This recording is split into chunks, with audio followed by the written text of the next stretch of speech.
And then you get caught with your pants around your ankles, and they take you off the air for 4 years. Oh, we're on. Oh, hey, We're live, pal. welcome to Thanks for Riding Early Access News. In our first story tonight, we'll be talking about Adventureland, Iowa. Do you remember their Hopkins machine? It's an odd roller coaster that was kind of in the back of the park. You had to cross, there was a bottleneck bridge, right? You had to cross over onto an island to get to it. Yep, they are tearing it out. Let me pull it up here. Oh, yeah, double loop, right? Yeah. Oh my god. So I'm watching a video of this. I really have very little memory of this ride. I totally forgot about that beginning where you're just over water and there's like these little dips. What say you, Rocky Mountain? Yeah, it's like a Rocky Mountain thing before Rocky Mountain. I think they're weird and stupid on Rocky Mountain. I'm like one of the only people in the world who thinks that. No, I agree with you on that. Okay, you go that far with me? I'm not a Rocky Mountain hater like you, but because I think they really are great. Yeah, but those little intros in their coasters, that is stupid.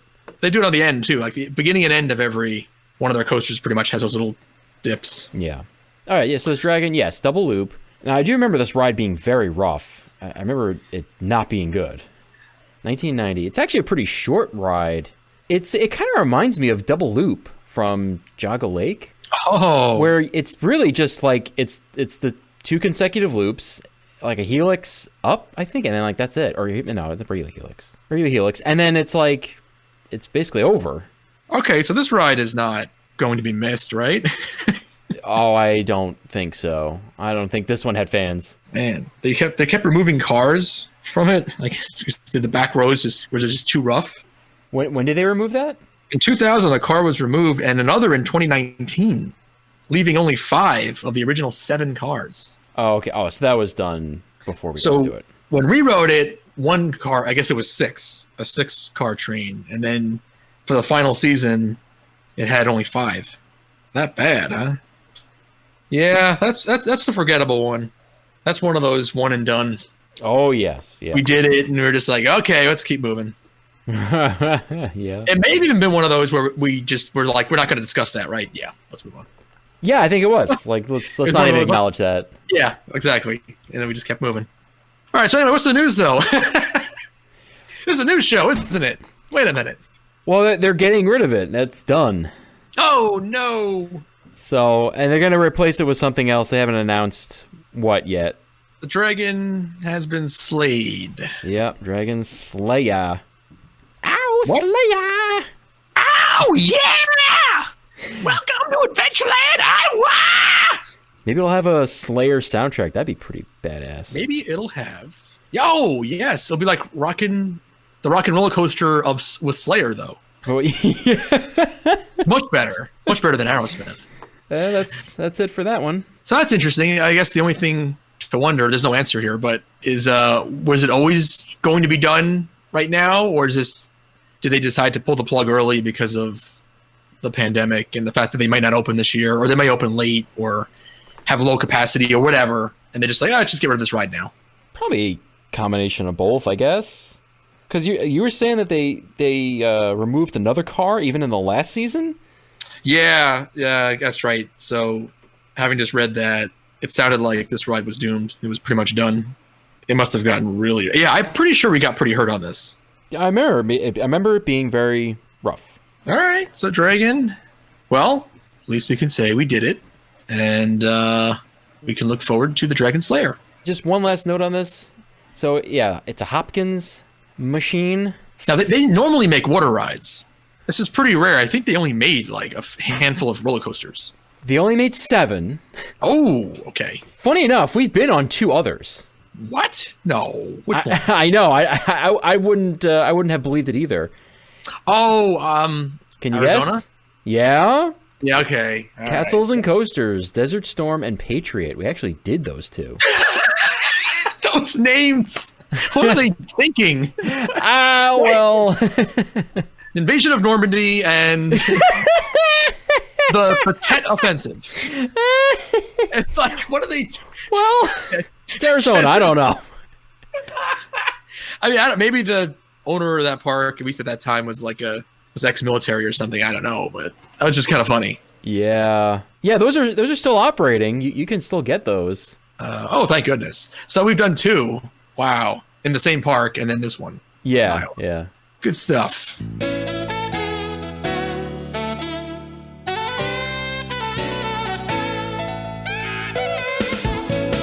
WTFR. More news you can use for the Coaster Blues.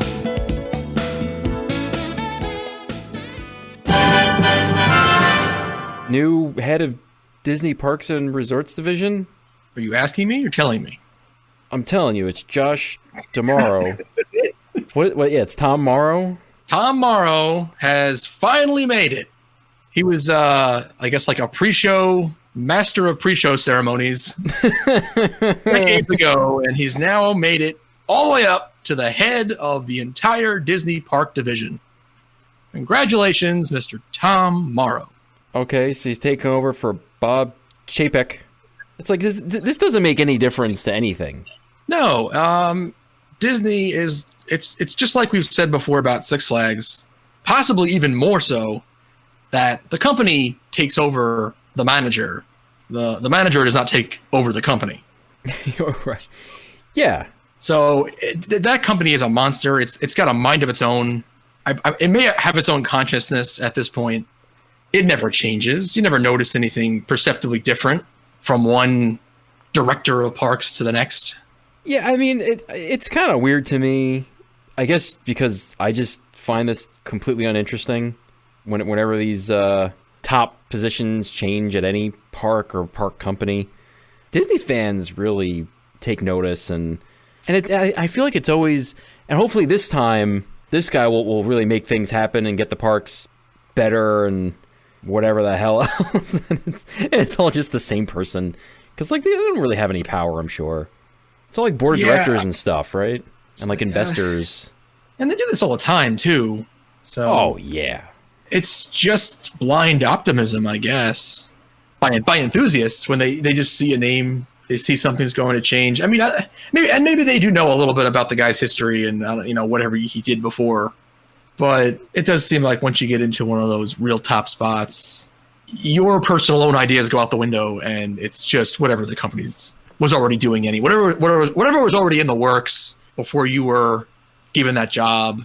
It all continues on. It all chugs on ahead, and I don't know how much power any of these guys do really have. So this guy, where is he from? Disneyland president, but then he became president of Disney World. That's funny. So I wonder if that's how they consider it. Is Disney World a promotion over being the president of Disneyland? It probably is, just because there's more. It's because there's a lot more of it. Yeah, that's probably the only reason. Well, it is the most attended theme park in the world, so Magic Kingdom is, right? Yeah. Well, and the other ones are right up there. Yeah. So, okay, yeah, I guess you're president. There's more to be president of. More to oversee. You know what? I'm going to point out when Matt, was it, how do you say it? Ouimet? I guess. I don't know. It's French. I know. When he became president of Cedar Fair, and not much of anything has changed. So if anything, that would be, you'd think, would have been a more extreme case where you'd notice some big changes. Oh, here's a guy coming from the world of Disney, and then maybe going to apply some of that stuff to a regional chain, and then nothing really changed. Mm-hmm. I mean, they did do a couple of those interactive dark rides, but it wasn't a giant leap forward or a giant evolution in the Cedar Fair chain after that. That's why I think all these companies, they've established themselves. The company itself has its own identity, has its own business model, and then different guys can take the reins for a period of time. But really, that company generally just chugs along the way it was already going. And once in a rare while, a company will change its business model, but it's very rare. And it's usually by force, like SeaWorld Parks and Entertainment, and them having to change their model. They haven't done it fully yet. They're tiptoeing, but they were kind of forced to. So with Orcas in captivity. But, if they're not forced to, a lot of times they just keep doing what they're doing.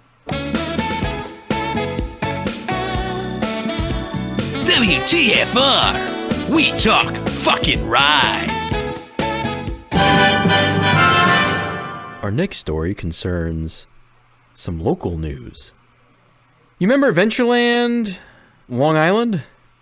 What? I remember that place. Sure.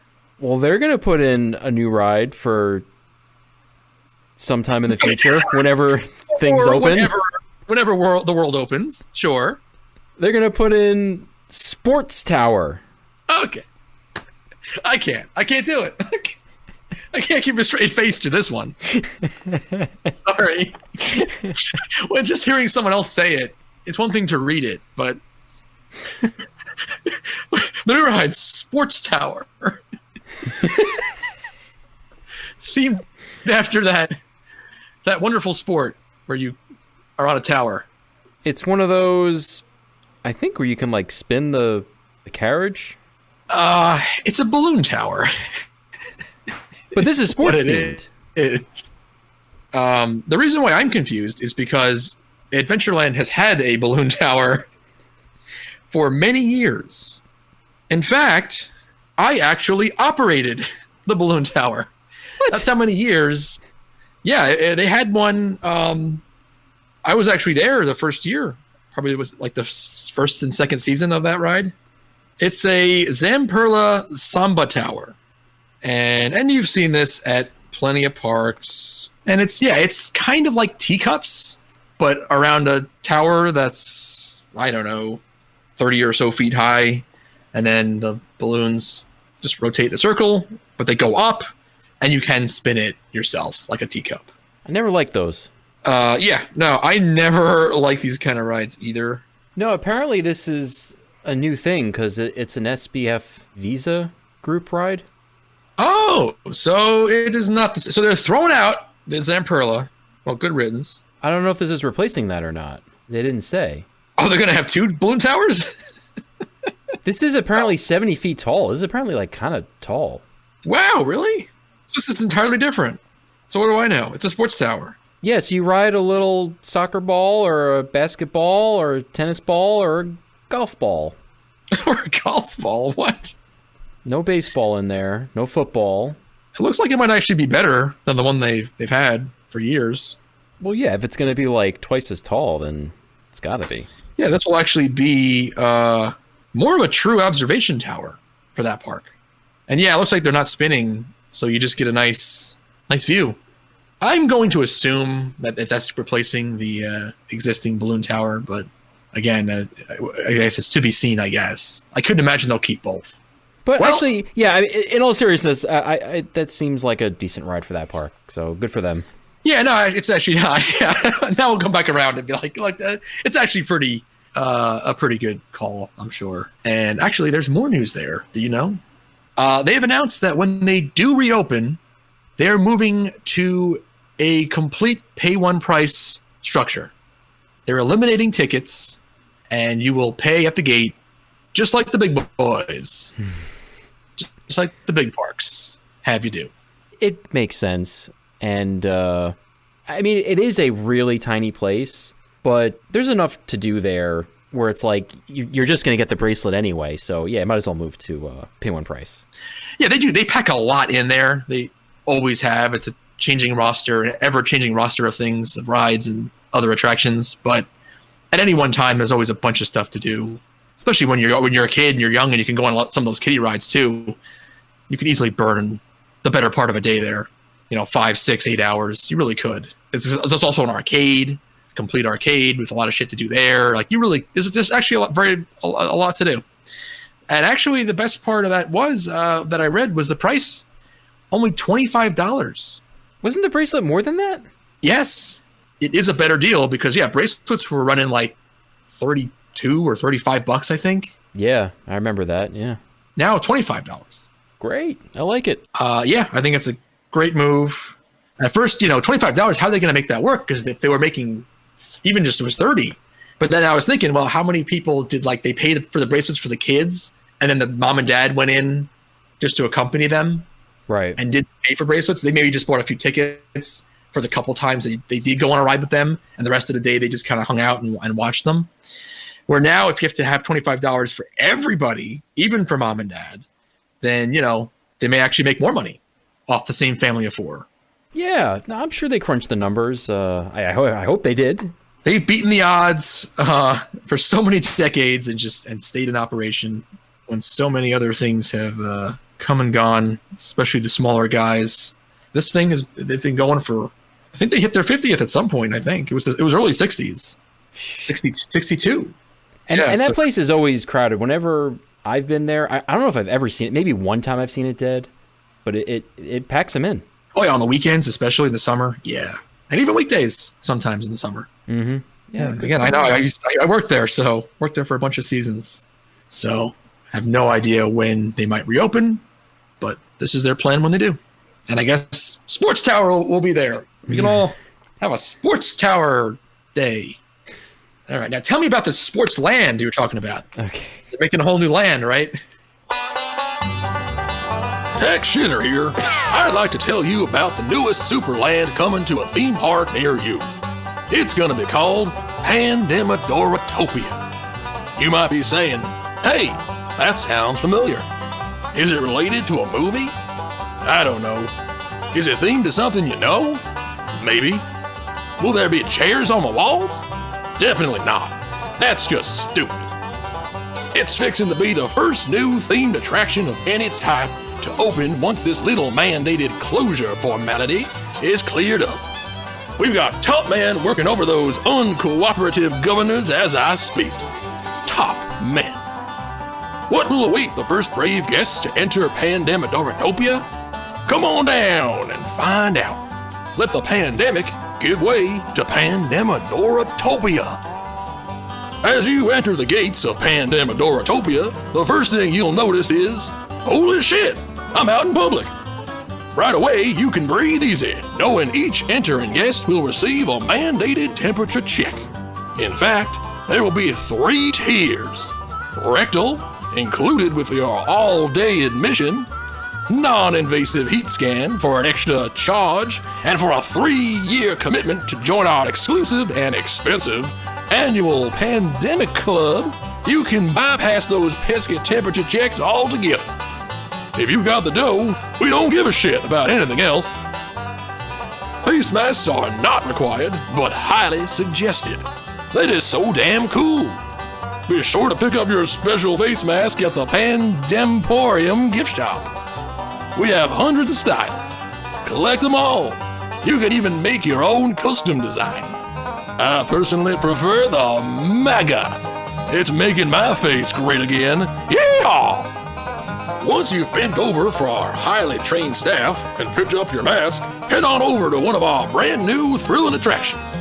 There's the Corona Coaster, sponsored by Bud Light. It has more breathtaking moments than a nursing home. With 4 riders per every 8-car train and a whopping 10 feet of mandatory queuing space between every waiting rider, for extreme comfort and luxury, of course, this thing is fully equipped for an unforgettable experience. Woo-wee! You'll be waiting for hours, but you'll be doing it in style. Also, every train is taken off the main track after each cycle for a complete disinfectant, and the seats are disposed of and replaced. With less folks waiting and riding, there's more to eat and shop, and we're all richer. I mean safer. You can also ride Rise of the Ignorance. It's a completely immersive adventure ride experience set in a fantasy world where there is a deadly plague at hand and a battle is being waged over how to stop it. Oh.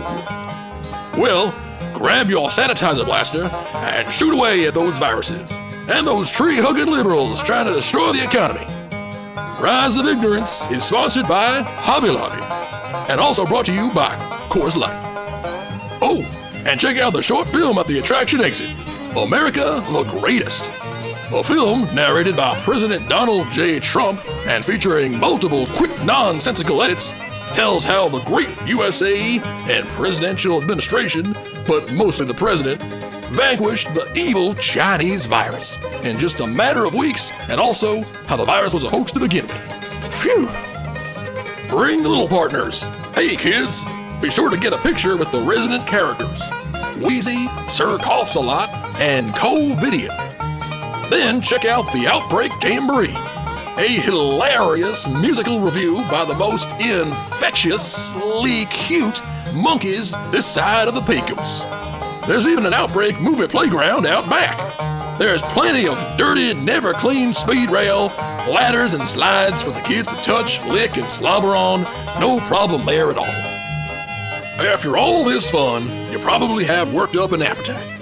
I mean, probably, unless you're sick and dying. But if you're hungry, we've got some grub for you. Come on in to the Quarren Cantina. Enjoy our burgers and chicken strips with a tasteless twist. It's just that. There's no taste.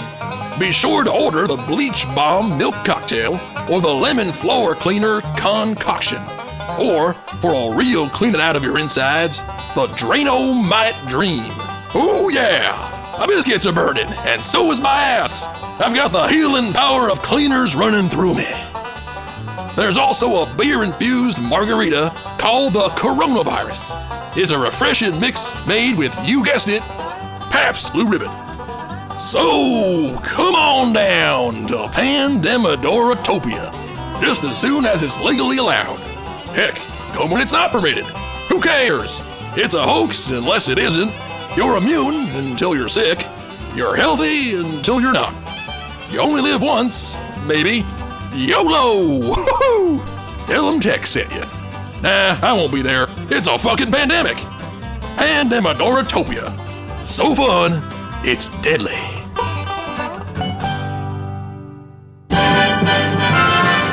You know, I didn't want to talk about any of these coronavirus stories because that's almost entirely what you see in theme park news and other news.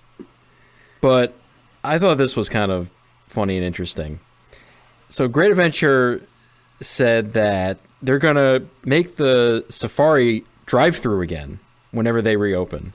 Yeah. Well, you know what's funny? It's like this is actually something that I would feel more comfortable doing because I wouldn't have to get out of my car. It makes perfect sense. It was a drive-through for many, many years. Then they switched over to the Jeeps for... When did they do that? Oh, it opened in 2013. Okay. And so now they're going to make it drive-through again. So that's just kind of a interesting little turn in the story there. Didn't see that one coming. The new Safari Adventure will offer a contact-free experience. You're going to wind through the whole thing. You see the giraffes, elephants, rhinos, lions, tigers, bears, oh my, and baboons' asses. While most animals roam freely in the safari, predators are kept safely behind fences. The drive is about 5 miles and takes about 1 hour to complete. Yep, it operated as a self-drive-through experience from 1974 through 2012. And then, like you said, the Jeep tours started in 2013. It became the Safari Off-Road Adventure, an in-park thing. Wow. And there's going to be advance reservations required for this as well. Just like everything that's reopening right now. This is what I'm wondering. Okay, here we go. Pricing for the Safari experience will be $18 per person. Wow! So they're going to count the people. So get ready to hide your kids in the trunk. Oh, it's like the old drive-in movie theater days. Yes, you'll have your friends in the back under blankets. Because you don't want to have to pay $18 per person. That's bullshit. Not a flat per car rate. Wow. Mm-hmm. Children 2 years and younger are free. Admission to the safari will be free for members and season pass holders. So we actually can go for free. We already paid. And then there's going to be new safety requirements, of course. It will include keeping windows closed, keeping your doors closed, of course. Convertible top. What? Got to keep my door closed. It's like if you're keeping the windows closed, but you can open the door, then I don't really know what's going on there. But also, there's wild animals out there, too. So what? Pretty sure that was always a rule. I forgot why I went to this thing. You just like stop in the middle of it and get out of your car. Like, wait, what are we doing? Where am I? And then you just get attacked by a lion. Yes, you can't feed or touch the animals. No smoking. The smoking lamp is out. Littering or stopping. Well, wait, but if it's your own car, then you should be able to smoke in your own car, right? Windows up. That is kind of weird. Yeah, if you want to turn your car into a... I mean, that's disgusting, but, like, you could do that. Smoke-filled chimney. Yeah, I guess you could do that, but... Cars, SUVs, and consumer pickup trucks with empty beds only. No buses, campers, RVs, commercial vehicles, or trucks larger than a consumer pickup truck. Oh, I can't bring my my monster truck down there. You can't bring Bigfoot or Gravedigger. Can't bring Gravedigger? No, not even with Undertaker in tow. Shit. And your maximum speed is 5 miles per hour. It's like impossible to go 5 miles an hour, though. That's like no acceleration. You're just taking your foot off the brake. It's pretty much just running in neutral, yeah. Yeah. And it's telling us that this will operate until the theme park is able to reopen. So that sort of indicates that it would go back to the Jeeps again after the park opens. That makes sense. I'm not saying that expressly, but that's what I get out of that. Oh yeah, the old Wild Safari coming back in 2020. You know, and I never did that one. I've only done it with the Jeeps when they switched over. Oh, so we're doing it, right? Well, that's the thing. It's like I'm seriously considering doing this because road trip? Because it's something that like we actually can do. We don't have to come in contact with people, really. I guess as long as I don't have to pee or poop on my entire drive to Great Adventure and back, I guess I'll be okay. That's the only thing. You got to stop at a Jersey rest area, and that's frightening under normal circumstances. Yeah, that's the only catch here. I don't know if it's we'll possible. We'll just have to wear our colostomy bags. Or, wear Depends, or piss in a jar. Yeah, wear our adult diapers, and we'll be okay. Hey, it's worth it for the animals.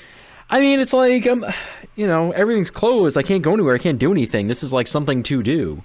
Yeah, that's why I think this is actually a stroke of genius. Right. It's like those animals are there. They need to be taken care of anyway. So, yeah. So it's like, well, let's make a little money off this and charge $18 a person to come in. Yeah. I don't know what it was costing in the final years, 2010, 2011, 2012, but I can't imagine that it was $18 per person. Well, okay. I found it. Local news website. This was 2012. Okay. So this is at the end of the self-drive-through time. So apparently it was $23 a person then. Oh, what? It was more. It got up that much? Yeah. Holy shit. You kidding me? But I guarantee people will pay it. Oh, definitely, yeah. Because everyone is so entertainment starved right now. And they'll bite. They'll bite on this. They'll bite and then they'll get bit by these animals. When they violate the rules and open the windows and pet them and feed them. Because people did that back in the day. This is what led to this whole thing stopping. That's the whole crazy thing about this. It's such an antiquated idea at this point. It's like I never questioned why they eventually got rid of it. With modern day lawsuits and stuff, it actually shocked me it lasted as long as it did. The other question is, will they return the monkeys? Because they never could figure out how to get the Jeeps into the monkey area. And they've been isolated ever since the drive-through closed the first time. So I wonder if they'll allow cars through the monkey area. Those are the one animal that really would wreak havoc on people's cars. They rip off the rear mirror, or the side mirrors, I guess. Or they come in your car, rip off the rear view mirror. Rip off your nose, dick, whatever. Sure. No. I'm sorry. They're not that vicious, but they would cause some trouble for people. I've heard many stories from my parents about watching the monkeys tear up people's soft tops when those were more common on cars back in the 70s and 80s. If any one of us goes, we'll have to talk about it. WTFR. Well, I guess we'll do this again.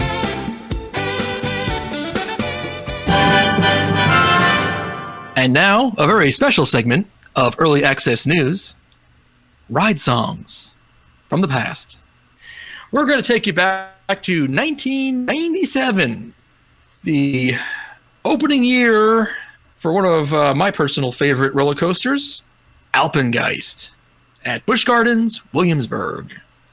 And we have discovered, actually, Drewser discovered this. He made this discovery. No. Special thanks to Zatstar for finding this gem for us. Oh, okay. So we had a little help here. Apparently, on the opening of Alpengeist, at that time, they had the park, I guess, commissioned a custom song. And this was something that I had no idea of. Did you have any idea? No, none. I had no idea. We were both there opening year. Right? Not opening day or anything like that, but opening year. And this song was not a thing. It was not played in the queue. It was not played in the station. It was not played in the plaza. I don't recall there being any CDs for sale at that time with any music or any songs like this, like a song. We're talking about a song with lyrics, not atmospheric music, not German music to fit the theme. The fact that this ride is in a European-themed park and in the Germany area, Rheinfeld to be exact. But no, it's a blues tune. It's like a loungy blues tune, and it was written by Doug Minard. Doug Minard. Or Minard. Who's the vocal on this? Tim Davis. Tim Davis. Is that Mark's son? This is just so strange because the song is absolutely terrible. And it doesn't fit with the ride at all. Like a blues number with a horn section and everything. And the lyrics are pretty funny. Yeah, what the hell? It's definitely blues, but it's like upbeat blues. Yeah, I'm not sure how much we can play it here during the segment, but it's kind of like almost like a da da da da da, that kind of a blues number. Yeah, what is that, like Hoochie Coochie Man or something? Yeah, Hoochie Coochie Man. I think may have started that. Da da da da da. It's like similar to that. Yeah. And the guy is just talking about like how badass this cat Alpengeist is. This cat. Yeah. It's like he's a frozen Arctic wasteland. He's the motherlode of cool. He's a blizzard with a face, man. He's the bad kid out of school. Oh, the bad kid out of school. Not the good one. No. The bad kid. Alpengeist, cold as ice. Cross him once, but never twice. So it's okay to cross him once. Uh-oh. But just don't do it 2 times. Don't do it twice? You shouldn't re-ride? No, don't rip your face off, man. He's a glacial with a facial. No. That's the next verse? As a monster, he's palatial? These are the lyrics. Now, we know this because we actually have a picture of the liner notes, right? Yeah. Because this was actually a promotional single. He's a slush ball in the face. But then what is it? Was it he's a beef that never thaws? Is that a lie? Yep. He's an avalanche with paws. Oh, wow. I want to say who the hell wrote this, but we know it's Minard. Holy shit. Okay, so Doug Minard, I don't know if he still is, he at least was the music director for Busch Gardens Williamsburg. Yeah, he started there in 1982. Wow. Oh, really? He's got like a whole list of credits here. It looks like, yeah, he worked a lot with SeaWorld Parks and Entertainment because he's done a bunch of Shamu shows, like the score for those. But he also did the theme for Haunts of the Old Country and Escape from Pompeii. Oh, well, those are great. Wait a minute. Now I don't know what to think. What? Right. So weird. Oh, so he could, all right, maybe, can he do score, but he just couldn't do an actual song? Maybe. But then that brings the question, why didn't he just do score for this too? He could have just did a cool orchestral number. Yeah, he's done like fireworks shows and other stage shows, like music for that. Crazy. America Sings? No way. No. He's the music director and arranger for that. America Sings at Disneyland.